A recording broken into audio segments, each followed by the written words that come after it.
MLK Day to you all. I'm Cari Champion, and welcome to the arena. My co-hosts Kyle Korver and Bakari will join me shortly. But first, the calling card for this show is to highlight athletes who have been instrumental in leading social movements by using their voice to advocate for change and equality. And one human rights activist often found himself at the center of all of those conversations, and that would be Dr. Harry Edwards. Dr. Edwards has dedicated his life helping athletes find their voice to push the country towards a more equitable future. And with recent events, Dr. Edwards is again encouraging athletes to speak out and use their platform for change.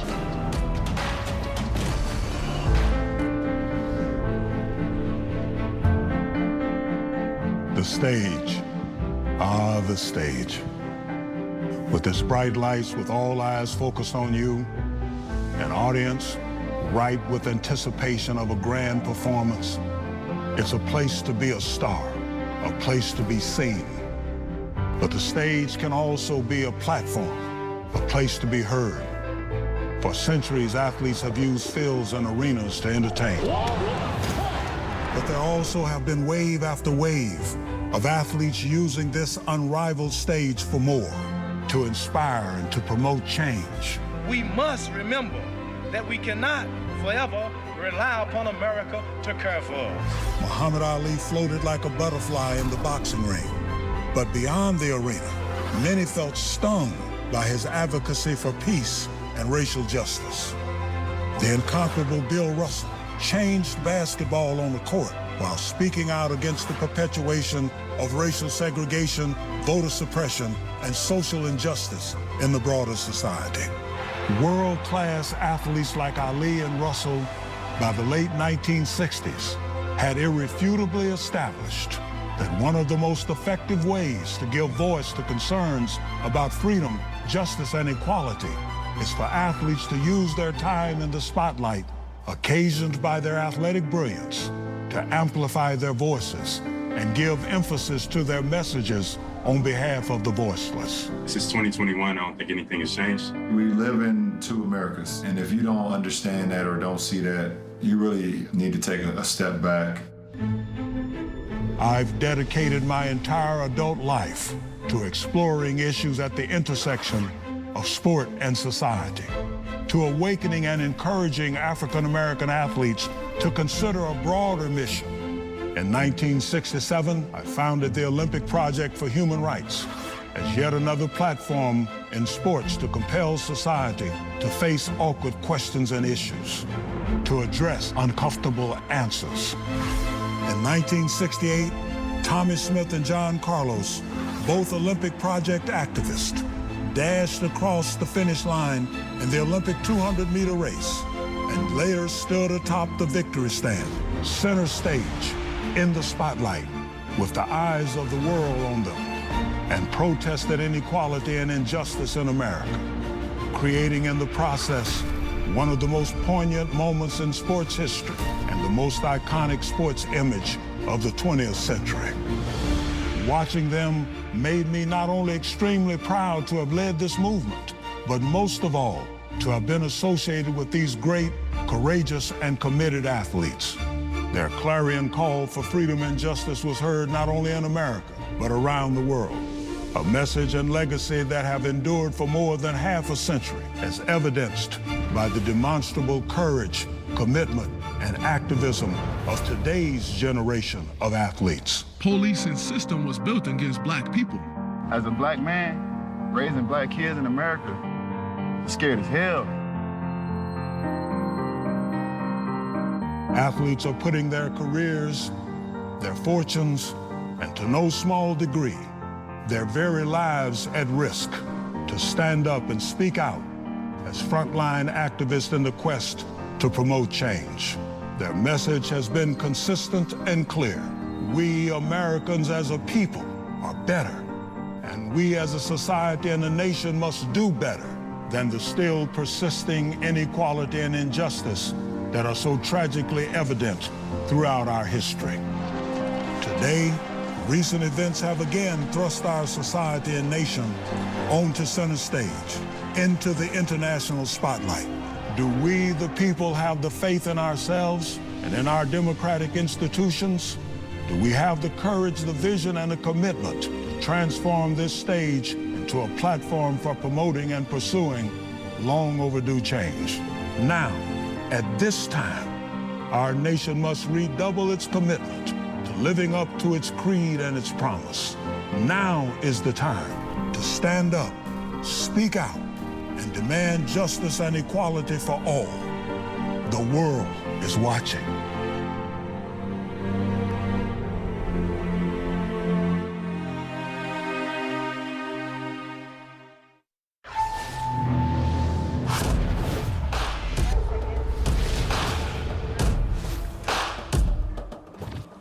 Hello, everyone, and this is The Arena, TNT's special programming focusing on athletes and activism. And who better to tackle those topics with than NBA vet Kyle Korver. Thank you for being here. I appreciate you.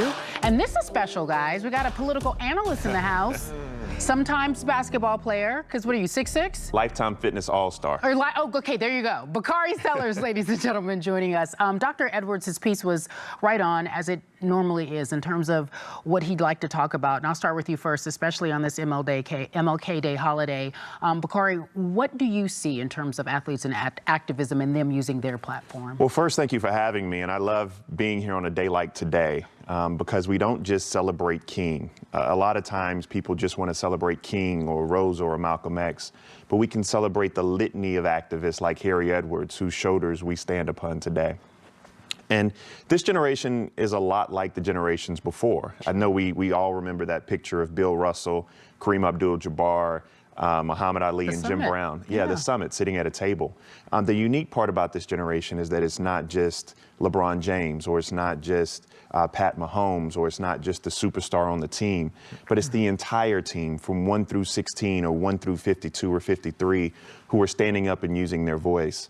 You know, King, in 1966, it was his last Gallup approval rating, and I think he had about a 32% approval rating. He was one of the most hated men in the world. And what that shows you, though, is that a lot of these people, the Colin Kaepernicks, et cetera, who are giving their all and standing up for what they believe to be right, although they may be hated today, history will look at them kindly for standing up for justice. Well said. They'll be on the right side of history. Kyle, he says one of. You are one of. You most recently out of the bubble. Here talking about your experiences when you think about being an athlete, being an activist, and more importantly, being in arms with your other brothers. How's that experience been for you? I mean, 2020 has been a year for all of us. Yeah. I think we've all learned and we've all grown in a lot of ways. I think I look back and I watch that video and I see Dr. Edwards, he had a vision of what athletes could become. Right, to see our platform as a stage. And then I look back at last summer and I look at the bubble. Most guys didn't really want to go to the bubble. They went to the bubble because they saw it as a stage.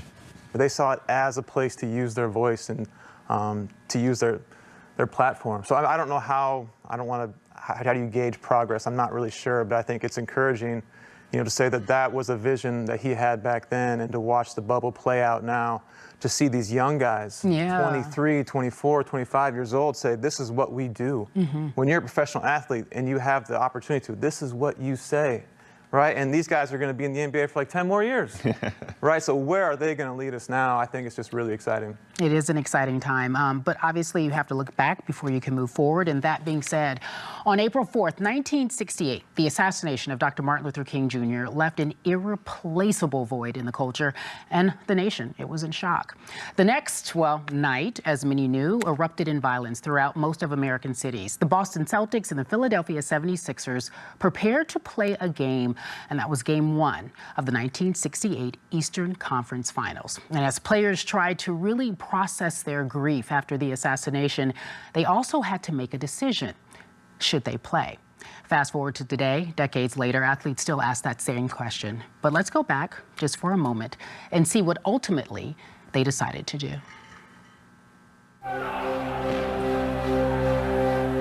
The country was in a fragile state. It was a lot of turmoil, but our culture as a team was brotherly love. Well, in 1968, we made a lot of progress socially with the civil rights movement beginning in the early 60s. Basketball wasn't what it is today. I think if you made $25,000 a year in those days, you were either the highest paid player on the team or second highest paid. You know, we didn't fly in private planes. We were sitting in coach. We had roommates. It really became more of a family because of that. In the locker room, we come from diverse backgrounds, and we all come together for a common cause, and that's to win. People in Philadelphia saw us, white ball players and African-American ball players, and we were doing marches. These guys were active in the community, walking with us as the civil rights movement. You know, I roomed with Wally. I remember going to places with him. There were restaurants and places that were all black in West Philadelphia. And it was no big deal. Never felt comfortable. But Philadelphia was different than going down south. The movement back then, the press wasn't as big. You basically had what you saw on TV or a radio station and the local newspaper. Martin Luther King basically covered the whole country. When you see something like that happen, then you realize of the magnitude of what that was. I guess I was young, naive, in an own little world, but it was hard to comprehend what was really going on. The prejudice, the violence, the inequality, why do they hate us?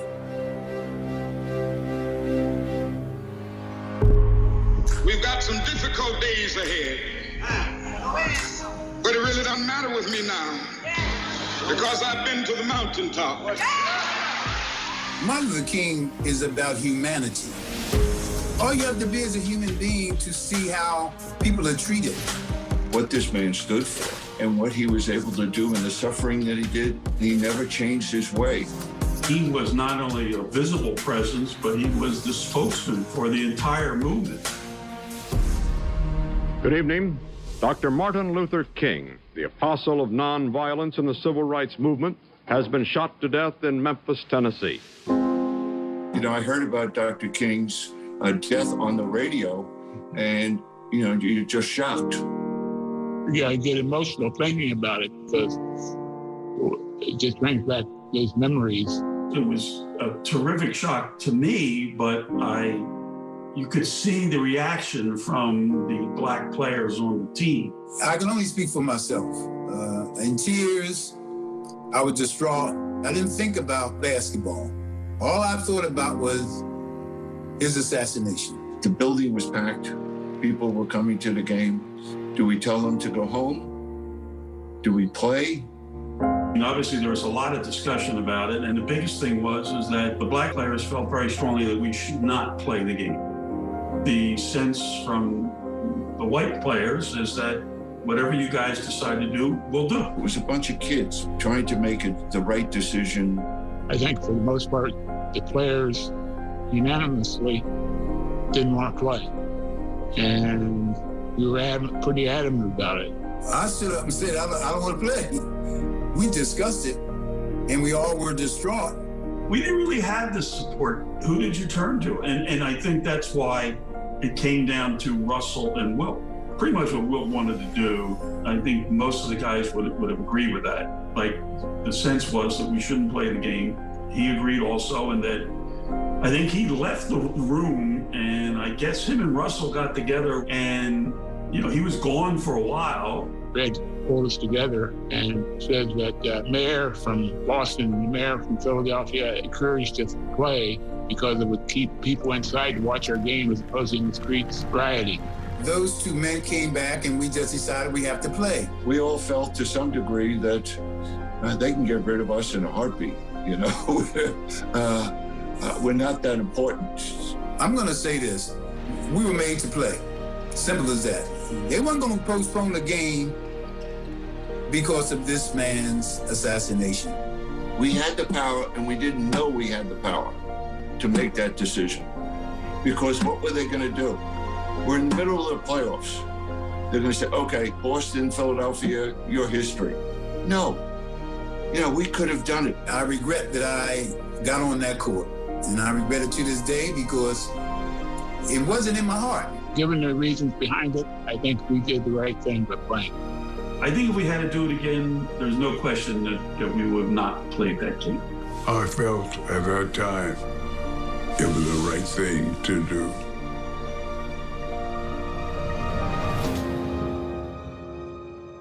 the movement has become more than people of color.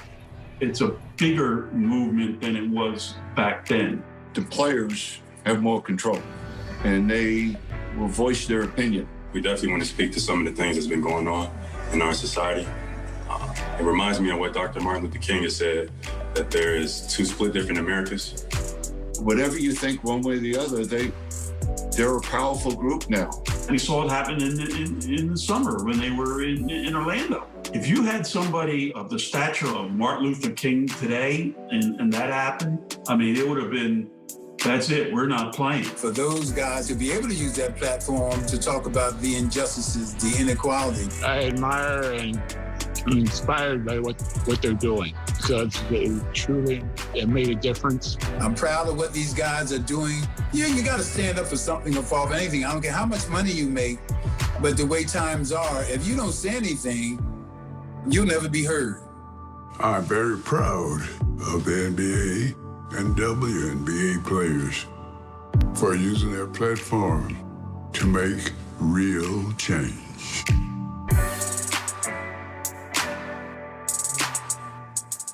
Well said. So first, speaking of the bubble, it was so important that we connect the two because that decision had to be made that night, which was 1968. And here we are, and I'll go back to this summer in 2020. Kyle, you experienced a lot being there in the bubble. Walk us through that process about how you knew the guys were there primarily just to use their platform to talk about social justice. Yeah. Well, I think going back to the bubble, it felt a lot like that. You know, there's a lot of conversations that were happening, and sometimes too many conversations. You know, I think how it happened for us, you know, I think George Hill just decided that, you know what, I'm not going to play. And then Sterling Brown, who had his own case open with the police at the time, it's just like, I'm not going to play. And they brought it to us. And there wasn't time in that moment for conversation. There was 12 minutes on the clock. And it's like, yeah, we're not going to play. We're going to try to do the right thing. We don't, you know, I think we heard a lot about like, what's the plan and what are we going to do? Like, we didn't know, but it just felt like in that moment, like this is the right thing to do. And, you know, I remember afterwards, later on, you know, because, you know, a lot of people, you know, were talking about should we have, you know, included more people in the conversation and all that. And I was talking to Darvin Ham, and I was like, should we have talked to more people? And I was like, he's like, you think Rosa Parks talked to more people before she would do what she did? I was like, no, I don't. It's like, we did the right thing. And I was like, I love you, Darvin Ham. But, you know, I think it was an incredible moment. And sometimes we look to our leaders, but I mean, George Hill and Sterling Brown, they're amazing players. But like, they're good players in the NBA. And it's amazing what you can do when you just decide, like, hey, we're going to do this right now. And then we followed, and then other teams came into place, and the rest of the NBA, and then other teams. The trickle effect was amazing, and it was good to be a part of that. And the trickle effect was felt, you know, worldwide. Yeah. You all led the charge in terms of making sure that people understood what it meant. I felt so many times during this summer, when basketball stopped, we knew that the pandemic was here. It was serious. When there was the work stoppage, we knew that the athletes wanted to make sure that people respected them on and off the court, and they were serious about their platforms. Kyle, you know, I state the obvious. I'm looking at this piece, and they say, we listen to the black players. The white players listen to the black players. Did you feel like that was the way you all had to go because you truly knew that they were leading and you were there right in that moment with them? As a white player? Yeah. Yeah, I'm fully aware that we're not fighting for the equality for white people right now. Right? I'm fully aware of that. And so when there's, you know, when I'm being led that way, like, I'm with you. I am for you. What can I do as a white man? I can listen. I can stand with the marginalized. I can amplify their voices. Like, this is our work as white Americans right now. And so, yeah, like I said, like a lot of the conversations that were happening there, that's what was happening with us. And, you know, I think we've had great leadership. There is an opportunity and a responsibility in this, and I think players have taken it to heart, and they've done a great job. Yeah. Bakari. Yeah, no, I mean, that was what he just said. I thought we were going to break. That was extremely powerful. You know, when I was watching that clip and you think back to the time frame they were in, it was a lot like 2020. 1968, Tom Brokaw wrote a book. It was called Boom 1968, because you had, in February, you had the Orangeburg Massacre, you had the assassination of King, then you had the assassination of RFK, and you had soldiers coming home from war. So it was a lot like the heat, the pressure, the racial reckoning, all of these things that were happening at one time. And that piece, it just took me back to a place, because the same white supremacy, the same domestic terrorism that took Martin Luther King on April 4th, 1968, was the same thing we just saw at the United States Capitol on January 6th. And so Kyle asked an awesome question earlier, like, where do we go from here? And that's what King's question was. In 1967, I believe, he wrote the book, How Far Have We Come and Where Do We Go From Here? And just listening to the dialogue. And one of the things that Kyle was talking about is that George Hill is a good player. Sterling Brown is a good player. But those good players, I mean, if you have a good heart, if you want to go in the right direction, you can really change the trajectory of history. You might never make it to the NBA Hall of Fame. Sure. And that's what people watching have to understand. Everybody's not going to be a Hall of Famer, but you can be a leader in your own right. Sarah Mae Fleming, she sat down on a bus long before Rosa Parks sat down on a bus, right? I mean, you have these legends, Majeska Simpkins and Septima Clark. You have the Ella Bakers and the Fannie Lou Hamers. You have all of these names of individuals who aren't written about, who don't get federal holidays. The George Hills of the world, right? The Sterling Browns of the world, the Kyle Korvers of the world are the people that we have to lift up, especially on a day like today. And so, you know, from one black dude to handsome white guy in the middle, thank you, Kyle. Thank you so much. Handsome white guy in the middle. Nah. You like that title? Nah. No, you're a little embarrassed. I don't know about all that. I appreciate that. That was well said. Guys, coming up on The Arena, Dr. Anthony Fauci will join us to talk about the COVID-19 vaccine. What would Fauci do? What would Fauci do? Also, let's talk about Indiana Pacers guard Malcolm Brogdon. He tells us about his family's long history in fighting social justice and the influence that Dr. King had on his grandfather's life. It was a powerful moment to be a part of the protest in Atlanta with Jalen, to support a common cause of ending systematic racism in this country, to try to create a better world for the person standing next to him.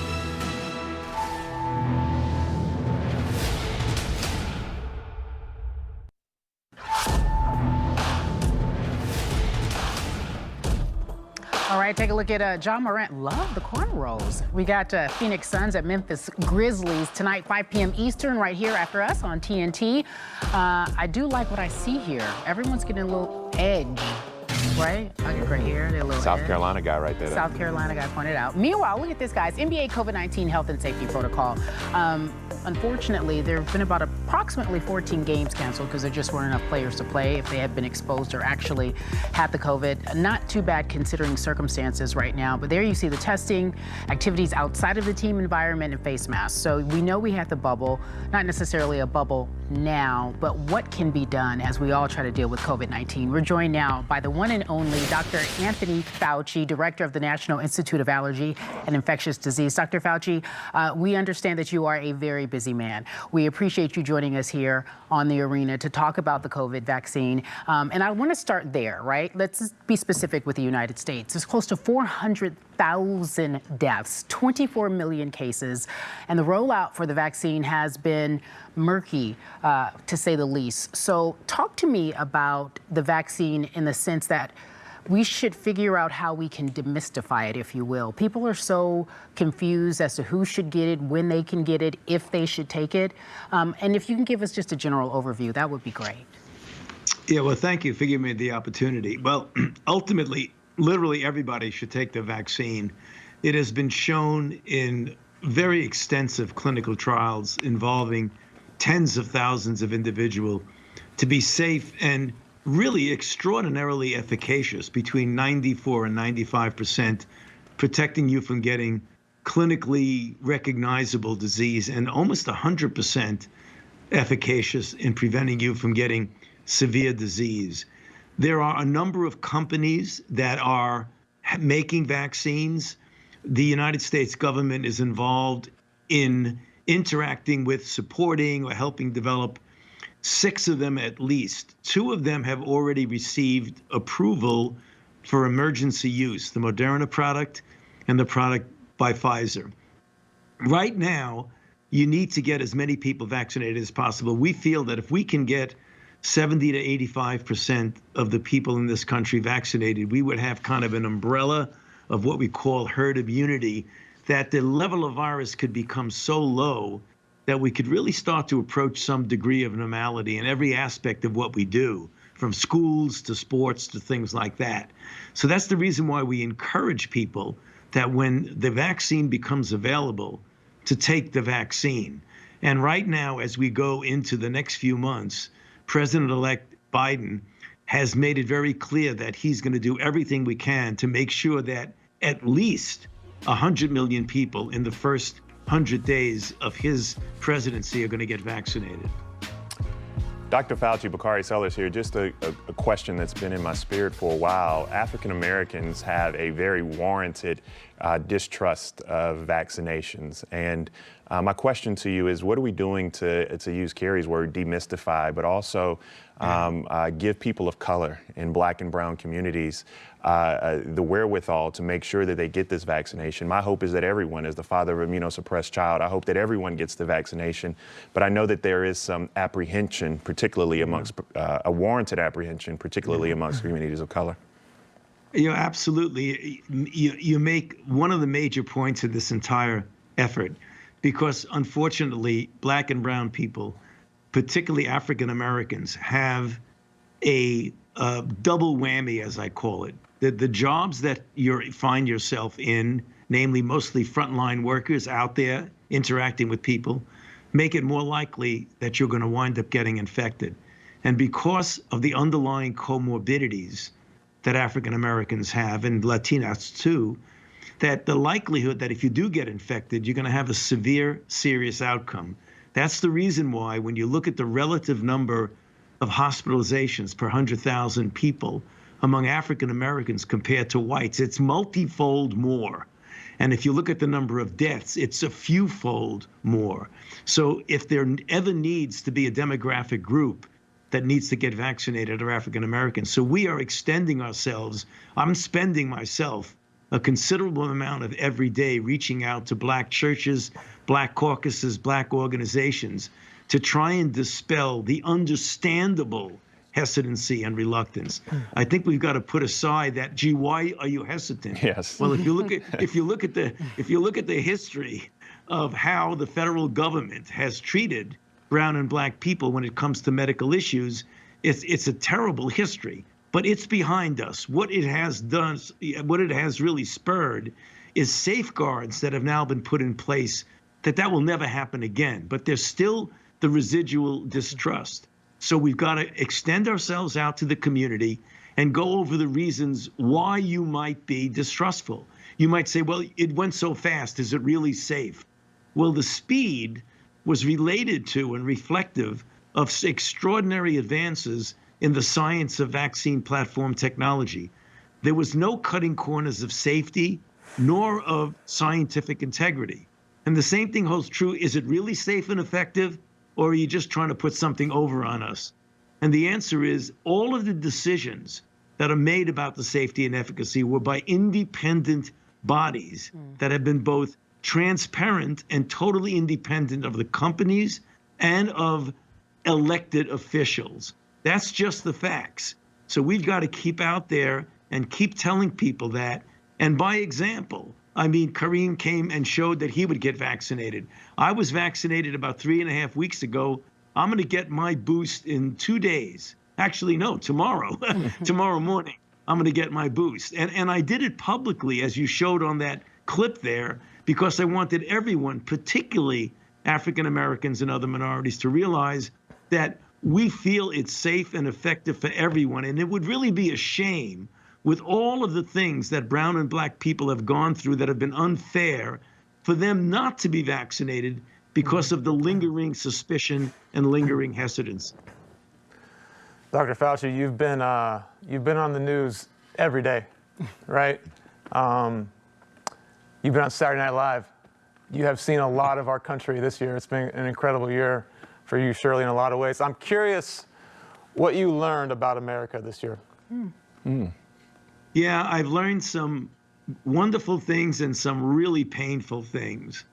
I think the bravery that we've seen on our healthcare providers who every day put themselves at risk to take care of people, wearing themselves out literally day and night, 24/7. I've seen the bravery of families who've had to go through such suffering and the pain and the anguish of not being able to be near your loved ones. But then I've seen a part of the United States that really worries me, that was reflected in its ultimate weeks ago with the storming of the Capitol, because we're living in such a divisive state in this country that if ever there was a time when we needed to pull together and not be divisive, is when we're trying to fight a historically deadly pandemic. As was just mentioned, close to 400 of already we've reached 400,000 deaths. That's historic. We've never seen that in over 102 years. And the thing that's been painful to me as a physician, a scientist, and a healthcare worker, that every time we try to give a public health measure, there's a substantial proportion of people in the country who think it's a hoax, to the point that when I give a public health measure, that I myself, my life has been threatened, my family has been harassed. I mean, to me, that's inconceivable that that's happened, that I have to go around with federal agents guarding me and security, and I'm just a physician scientist trying to help people to get to the point where you prevent infection or to treat them. I mean, to me, I still can't grasp that. So that's something, in answer to your question, is the big extremes and the polarity of this country. Wonderful greatness, kindness, suffering done in a dignified way, and crazy people thinking that this is a hoax. I mean, it's just, anyway, I've said enough. You've said more than enough, but you can never say enough. Two different Americas, what you described, that many of us know about. Dr. Fauci, thank you for joining us and breaking it all down. I appreciate your candor as usual. And as Kyle said, you've been everywhere. You've been all over, and you've learned a lot about America. Before I let you go, because this is somewhat of a show that combines sports and activism, from my understanding, you were a very significant ball player back in the day, Dr. Fauci. Dr. Fauci, point guard, Regis High School, 1958. Tony, talk to me. What did you score? What did you average, my friend? You know, I averaged about 11 points a game, and I was, my main thing was, I mean, I'm only 5'7", so I was a very fast point guard. I led a team that had a good fast break. It was a lot of fun, you know. You liken yourself to a point guard now? Like, who do you see in the league now that reminds you of yourself? No, nobody. There are many point guards who I wish I was like them. Dr. Anthony Fauci, thank you so much for giving us that information and a little bit of candy with that medicine. Have a great one, sir. We appreciate you. Thank you for having me. I appreciate it. Of course. The Arena will return in just a few moments, ladies and gentlemen. Don't go anywhere.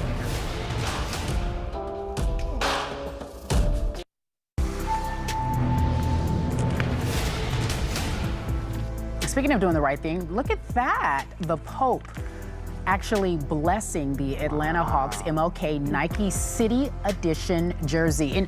And Kyle, you went to the Vatican, no? I did. Were you a part of that? Did you? I got to meet him. Yeah, and did he bless the jersey there for you as well? He didn't bless my jersey. No, not so much, huh? Okay, that's great. He's a great guy, though. Yeah. It was awesome. That looked like a great experience. Speaking of the Hawks, they're getting it done here. It's DeAndre Hunter. Hawks play 5-on-4. In the corner. From the corner. I'm just going to go ahead and take this three. 25 points so far. They're right down the street, Bakari. You want to? No, I'm looking. Do they need a guard or something? I don't know. The Arena back in just a few moments with Bakari Sellers and Kyle Korver.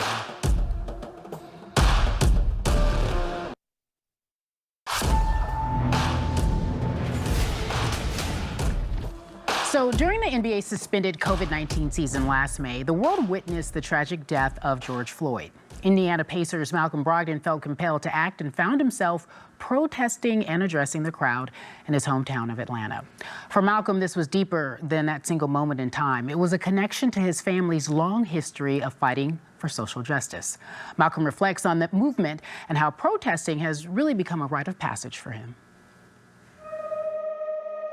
I heard a quote once from James Baldwin, And he said, to be a Negro in this country Still is not free. and to be relatively conscious is to be in a state of rage. We have to get here in the first place.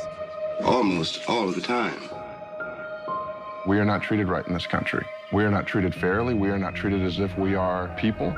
We are shot down in the streets. People are never reprimanded for how they treat us. They are never held accountable. And that's the system of oppression that we've been talking about for literally hundreds of years. Protesters demand justice for George Floyd. Demonstrations are taking place around the world. It is unbelievable to see what is happening in almost every single major city in this country. If we want change, our generation has to step up right now. Protest is important to me because I think it's one of the few ways that I think black people can exercise their voice and push for change. It's hard to watch something like that and sit still and not want to provoke change and not want to be a part of shaping a new world. Let's do it, let's march.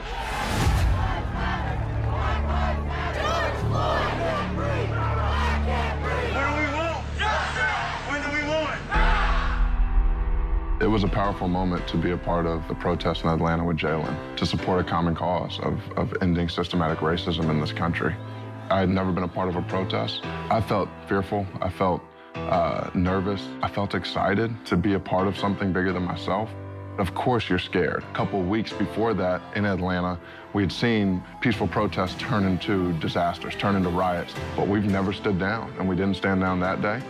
I got brothers, I got sisters, I got friends that are in the streets, that are out here.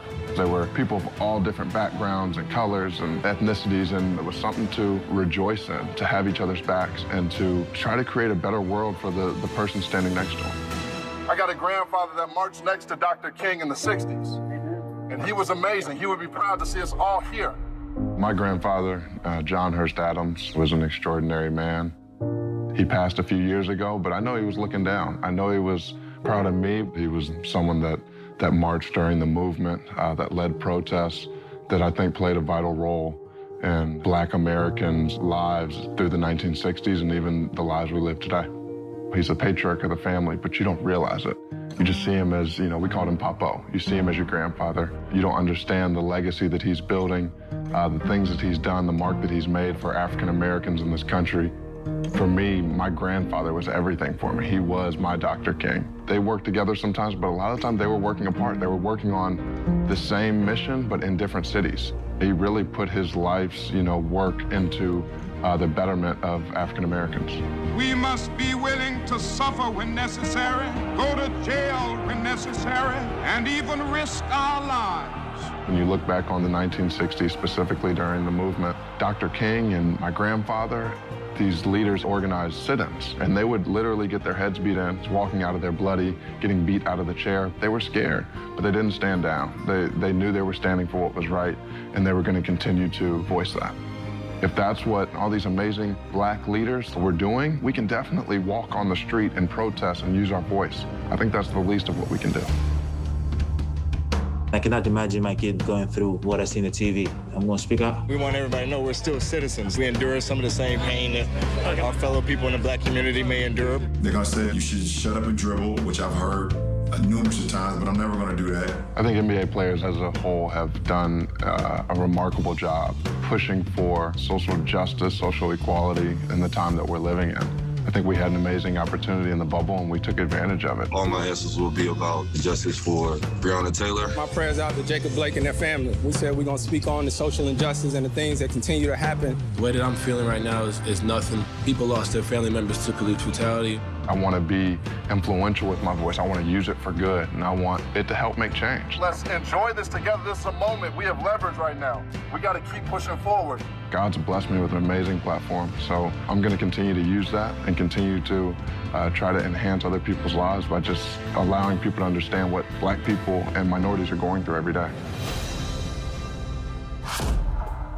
All right, so to learn more about what Malcolm is doing, we encourage you to go over to BrogdonFamilyFoundation.org, and you can find out how he's trying to help change what's going on in our country right now. He also sent us a little message on the Twitter. I call it the Twitter. The kids don't call it that. Today, we honor Martin Luther King Jr.'s legacy as civil rights leader and an advocate for economic justice. MLK was assassinated in 1968 while leading the Poor People's Campaign, which demanded an economic bill of rights for Americans of all races.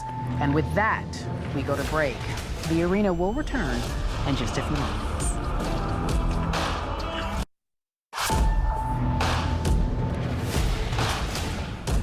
So as we get ready to end the show, as we always do on The Arena, we like to highlight folks who are really doing their best to help in the fight with social justice. And with that end, we get to highlight two wonderful women. From privilege to progress, they started this organization based on what they saw was a need in their community. Take a listen.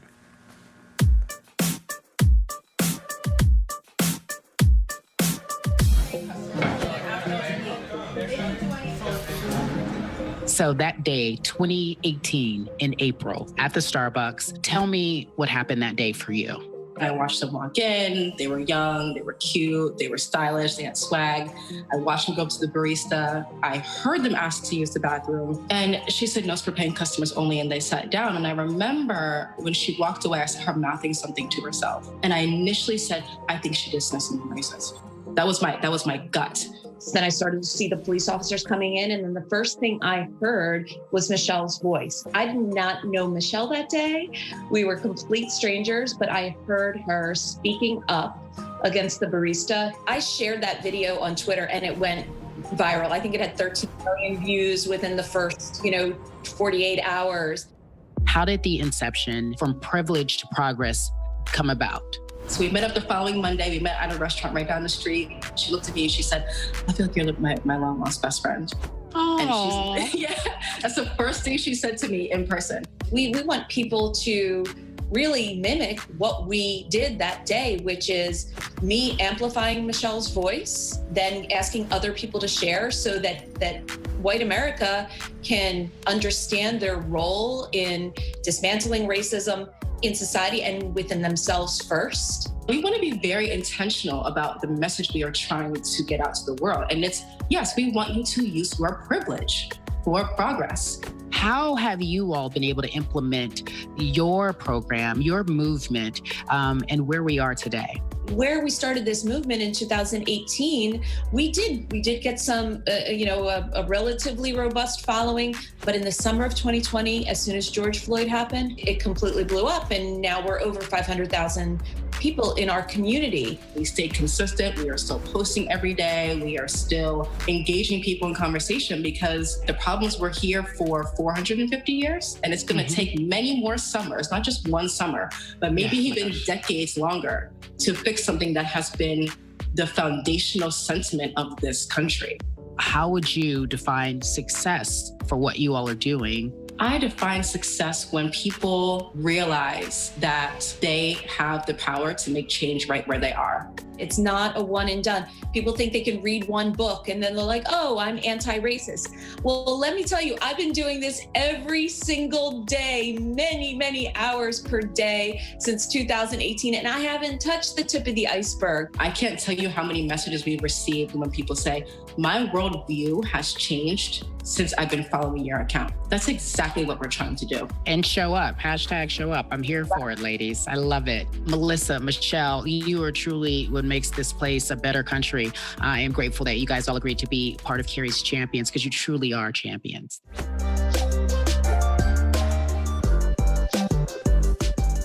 Yay, I love those ladies. And they all sent us these shirts, hashtag show up. And that's really the point. These, they can't fit you all. We'll try to get you guys some XXLs because you're so buff and strong.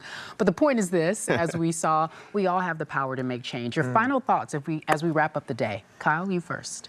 Yeah, I mean, I think I really connect with what Michelle was saying. I think 2020 revealed so much to us, who we are as a country and who we are as individuals. And I think the real work is just what we're doing in here. Like, I know for me as a white man, like, I just have so much to keep on learning and unlearning. I think it's almost as important what you learn as what you unlearn. And like I said, I think 2020 has revealed a lot, and we have a long way to go. But yeah, we just keep on showing up. Amen. Yeah. You know, we've made a lot of progress in this country, and anybody who says we haven't is just being foolish. but we still have yet a long ways to go, and I think that's what we learned. You know, whether or not it's the systemic injustices we've seen from, you know, Emmett Till all the way through George Floyd, or whether or not it's the pandemic ripping the Band-Aid off the inequalities we see in our communities, you know, we still have to come together and press forward. I'm glad we ended on Cari's Champions, though, because you just see the power that women have in pushing the conversation forward. And I know we want to talk about Giannis, and I know we want to talk about LeBron James all the time, but the people who've always been there have been, you know, the WNBA and women's soccer have always, we've never had to question. And so I think a lot of times we can show up and take a lead from our sisters, especially athletes who are doing the great work. Dawn Staley at the University of South Carolina and her girls. And so I look forward to just lending my voice and trying to utilize my platform to keep making people uncomfortable and always speaking my truth to power. And speaking your truth to power, making people get comfortable with being uncomfortable. And Kyle, you are invaluable. I appreciate you. More importantly, what you just said. Yes, I need to learn, but I too need to unlearn some behavior, because that's the only way we're going to get better. On this day where we celebrate Martin Luther King Jr. and what he stood for, I think this was apropos to have all of you here and we all share our power on this wonderful platform. I know it's time for basketball, so I'm gonna send it over to those 3 guys, or those 4 guys rather, that you know on Inside the NBA. We'll see you later.